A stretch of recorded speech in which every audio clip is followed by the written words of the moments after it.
Scotland has long been a seafaring nation. Our coastline is over 6,160 miles long, or the same distance between Edinburgh and Perth, Australia. The first Scots arrived by sea from Ireland, bringing with them the Gaelic language and culture, Christianity, and of course, the recipe for whiskey. God bless the Irish.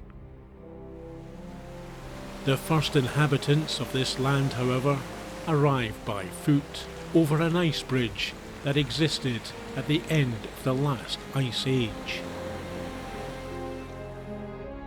We see evidence of their presence in stone and flint tools around the east coast of Scotland, dating back 14,000 years. Their descendants would eventually become known as the Caledonians, and later the Picts. Enigmatic peoples who left no written record, but who were documented extensively by the Romans.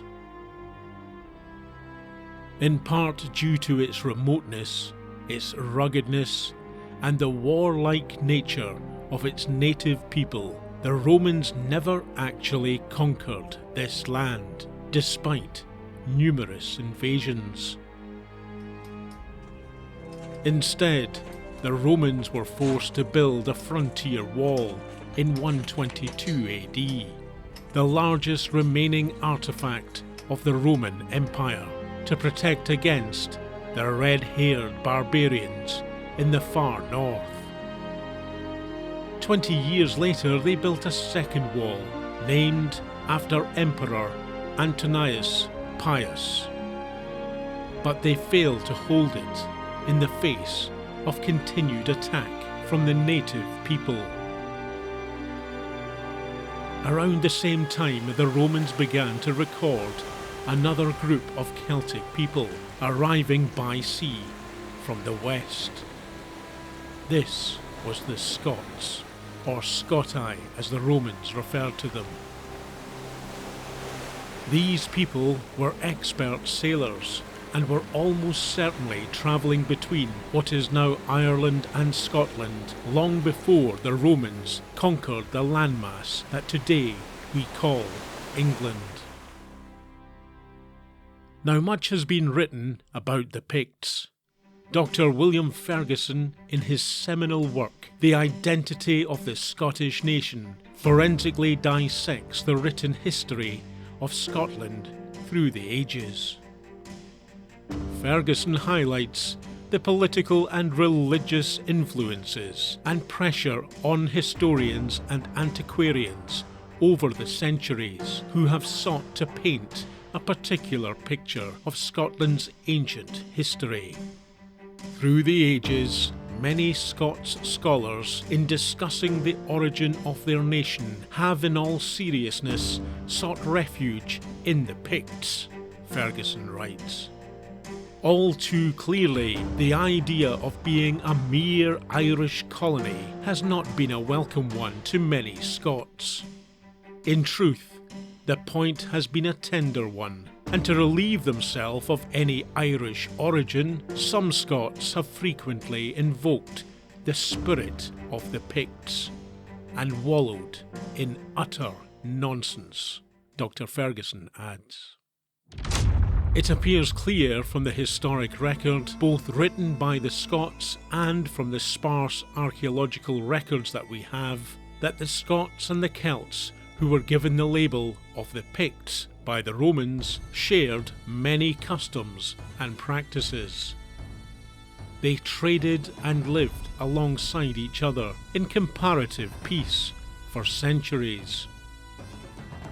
In 83 AD, the Romans record a major battle with a confederate force of Caledonians that became known as Mons Graupus.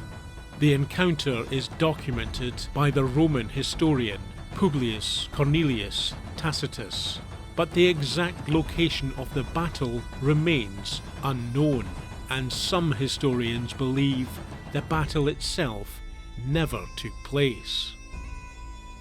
It's clear, however, that Tacitus had a huge admiration for these ancient Celtic people.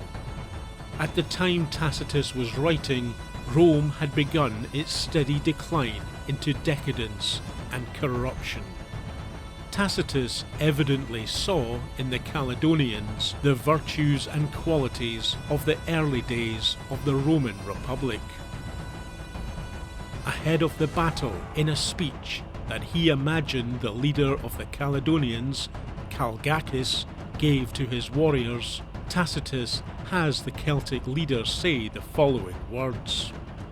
When I consider the motives we have for fighting and the critical position we are in, I get the strong feeling that the united front you have shown today could mean the dawn of liberty for the whole of Britain. We, the most distant dwellers on earth, the last of the free, have been shielded by that very remoteness.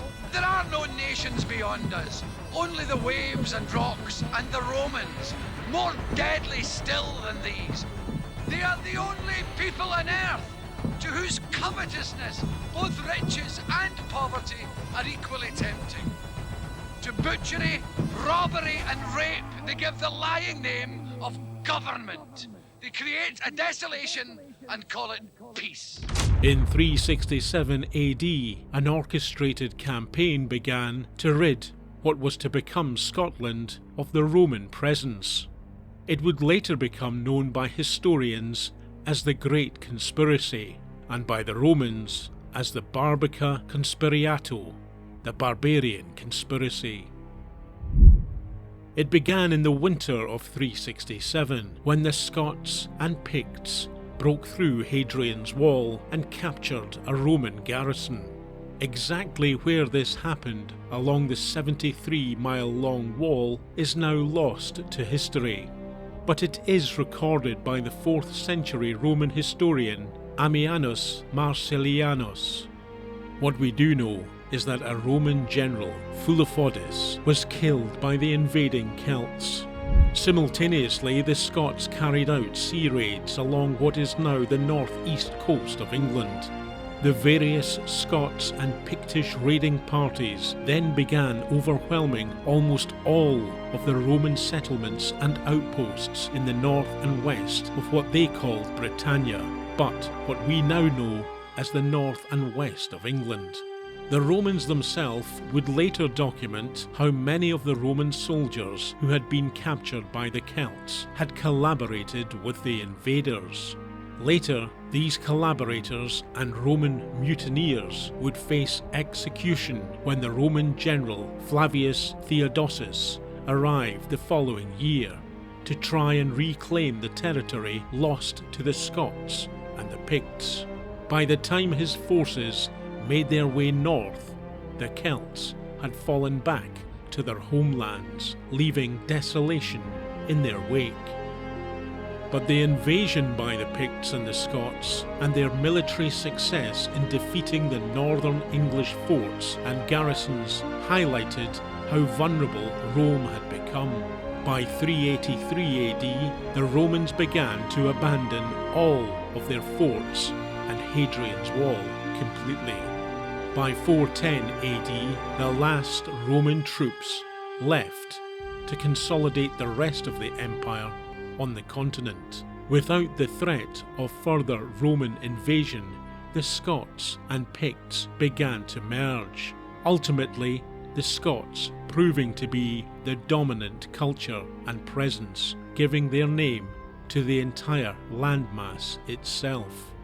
The nation of Scotland had been born.